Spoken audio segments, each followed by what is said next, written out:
Hey, I'm going to be talking about my day job at Safe Space One, and about tackling the challenges of trust erosion in digital healthcare and how we can build securely by design to address some of the issues that exist out there.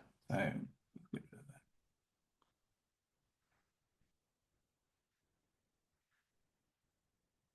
so just very quickly a bit about Safe Space One. We are Innovate UK award winner for a patient-centered digital healthcare platform. So to be very clear, we don't actually build clinical systems. We build a platform on which our customers build their clinical systems. So we basically do the security by design bit for them by thinking about and addressing the issues that we think need to be addressed. And specifically in the context of, oops, sorry, uh, consultations and the long-term treatment processes, which includes mental health. In fact, we started on mental health. That was actually our first design implementation. Oh. So we very much look at how do we build securely by design for patient empowerment, confidentiality assurance, and trust development in digital systems in the health tech sector.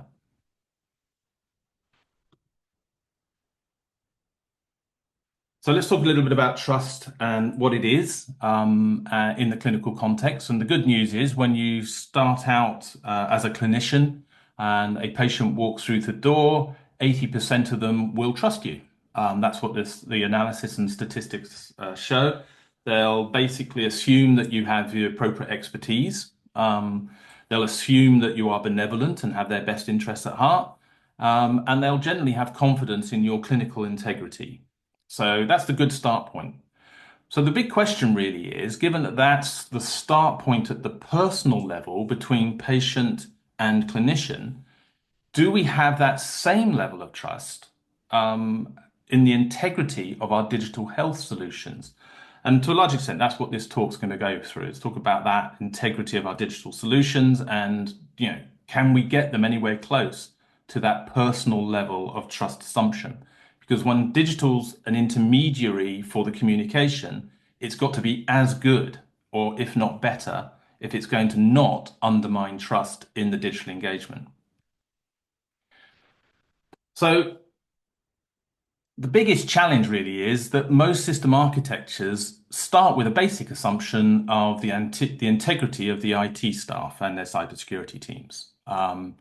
We all know that. I'm talking to a bunch of people here. They know that ultimately they are assumed to be trustworthy because they have access to everything at the end of the day. So a good organization will ensure the professional ethics and integrity are trained and maintained in the IT staff. Now, how many developers of IT systems actually do that and go through that sort of thought process? We certainly put through all of our staff through the NHS ethics program as part of their understanding of what they were trying to build. But the question then comes, even if they are put through something like that, how are they held to the same standard as clinicians? Well, the reality is they're not. There's no such equivalent basis or standard into which these individuals are held.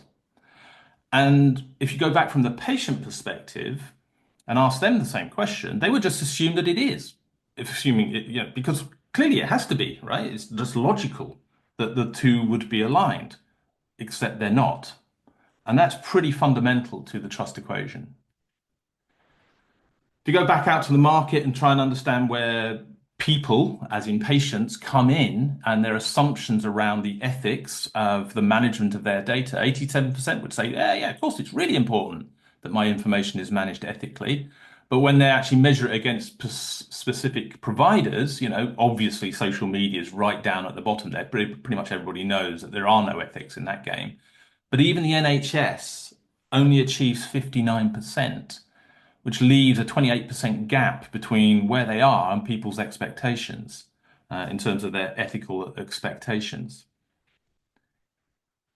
So if we drill down into that a bit more, back in end of 2023, the NHS broke down patients with respect to what kinds of levels of trust they actually have in NHS or mental health, or sorry, not mental health, but health services generally in the digital context.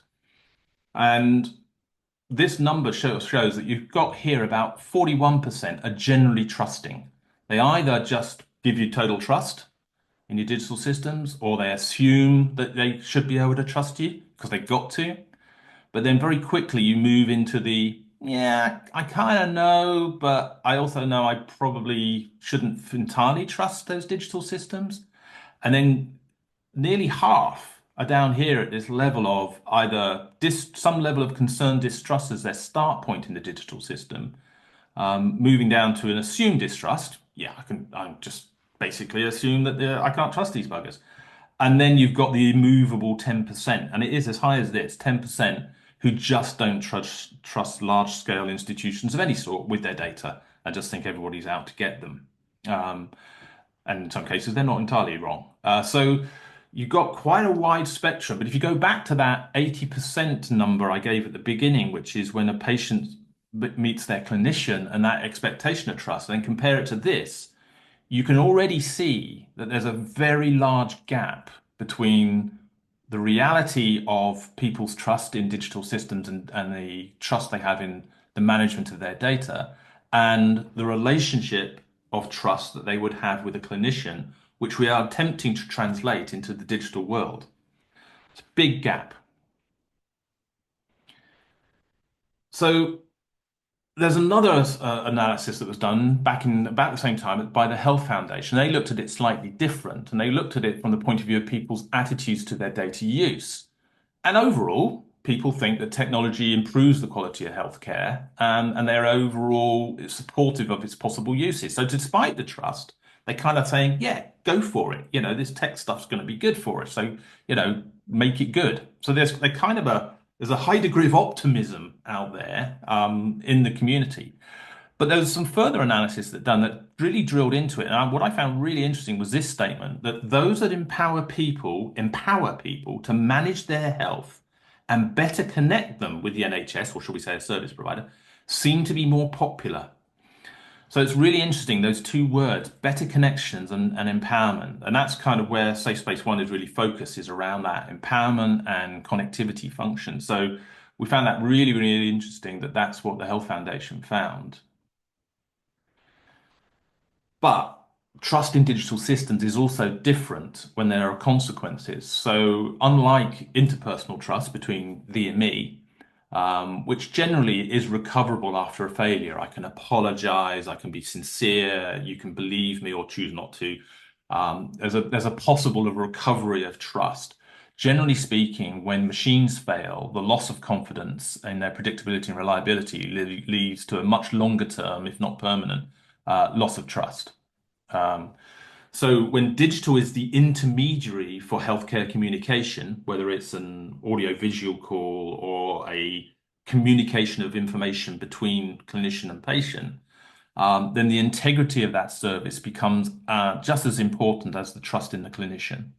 So it's really important that we bring these things together and we really recognize that stability and confidentiality assurance and trust in the digital intermediary is as high as it's possible to be.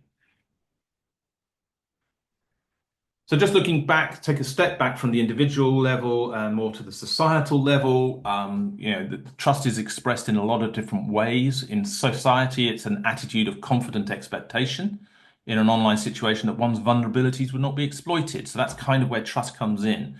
And if you go back to what I was saying on that very first slide about clinicians, that, they've got your best interests at heart, right? That's that mentality. That's the same social trust. Business is very different. It's much more about confidence that value exchanges are fair and equitable, and that a loss of trust drives an equivalent proportional consequence on both parties. This is what things like the GDPR were all about. They're really about bringing in that consequence to the organization if they're not fair and equitable in terms of managing people's information and its use. So just bringing that additional perspective in a little bit because it will come important as we try to dig into what trust really is. So the World Health Organization has broken down trust, and this is a model that's used across a wide range of sectors, actually. So it's just interpreted slightly differently here for health. But at the pinnacle, what we're really trying to do is to be worthy of trust. Nothing is absolutely secure in a digital world. We know this, just in the same way as nothing is absolutely secure when I'm talking to my clinician. Somebody could be listening at the door, right? So we have to be recognizing that it's not about trying to get to some measurable trust point of 100%. It's about being worthy of the trust being placed in us as a clinician and our digital systems that are underlying the communication channels that we're opening up. And that's broken down into three parts. So there's a transparency element, which is all about being clear about what the data is used for, who has access to it, the confidentiality levels that are assured around it, the security and privacy techniques and tools that are used for it. So being really open about how you're keeping things trustworthy. But it's also about empowering the individual, right, with control over their rights in the context of their information. And how much does your organization and digital platform empower them to exercise those rights? Or do you make it difficult for them, right? And if you make it difficult for them, you're just going to undermine trust. And then lastly, there's that governance type functionality, the accountability side of it, that the government or the law has to bring in, which is to be actually empower that individual to exercise their rights and hold you as an organization accountable for abuse or failure. So accountability, control, and transparency, those are the three building blocks of trust in any digital system, trust in general. But I want to talk a little bit about the differentiation between confidentiality and privacy and just be really clear that we're all clear about what is the difference between them, because they are very, very different. Privacy is all about whether or not the information I've shared is used for purposes that I understand and nothing else, right? So if it's used for this and not for that, I'm fine. As soon as you use it for something else, you've broken my privacy. You've used it for a purpose that I didn't understand. So in health, that's very clear. It's about keeping me medically sound and safe. Confidentiality is just a bit different, right? It's about the assurance that only those that need access to the information are granted it. So in other words, keeping it contained within the most limited set of access rights, because anything outside of that, of course, is a risk to that information and thus to the patient. So limitation of that is really important. So what we came down to was at Safe Space One was kind of a digital security architecture objective statement, which is what is shared in confidence is secured for access by me and the persons I share with and kept private within the bounds of my or our agreed purpose for sharing. And if you have that as a kind of security architecture objective, it becomes clear how you're bounding yourself to ensure that there's a high degree of potential trust coming out of the digital system that you build. So let's just look a little bit about the risk side of things. The value of data. It's now, there's more data being generated, more data being generated in health apps today than even in online banking. It's the biggest information generating activity in the world right now. And if you look in the hacking community, health data has now become the single biggest, most valuable piece of information. It's a much bigger payout per person than anything else that's out there, including credit cards or anything similar. And part of that's down to the fact that it's exploitable in multiple ways. Part of it's down to the fact that it's harder to constrain and manage it once it's out. There's a whole bunch of reasons for that, which we could go into, but I'll save that for another talk. And where do these breaches occur? Well, this is a community that knows all about this. So I don't need to tell you guys, but essentially 84% of attacks are phishing based, which are essentially attacks based on some form of external privilege escalation based on user access rights, that confidentiality thing. And it's the most common first step to a phishing attack. It's also worth just mentioning that there's a massive increase ongoing now because people are giving too much accessibility within their organizations to people that access rights abuse is massively increasing at the same time. Just down here in the Southwest, there was a surgeon who used his access to medical records as a means to get information on women that unfortunately he subsequently attacked. So, that kind of thing has very serious downsides and consequences here in the health sector. Now, what's also interesting is that there are a number of principles around tools like guidelines like the GDPR. And to me, the single most important one under the GDPR is data minimization. If you build your system to minimize the information that you've got, then anything that you lose is going to be minimized. If you minimize the amount you move it around, you're reducing the risk that it's going to get attacked. So data minimization is a really important factor. However, in health, um, that's problematic because actually in health, you want as much information as you can about your patient if you're going to do a good diagnosis. So you want the confidence to be collecting as much as possible all of the time, which massively increases the trust equation that you've really got to deal with. So what this really means is our next best tool is really should be about minimizing access, so that only those with appropriate, ideally clinical access rights, actually do get the access that they need to fulfill their tasks. So I did a bit of a study on GP surgeries, just thinking, well, they've got access to quite a lot of stuff. I wonder what's really going on in the GP surgery. Well, what's really going on in the GP surgery is that all of the staff, clinical or not, have access to all of the records in a read-write form for all patients of that surgery.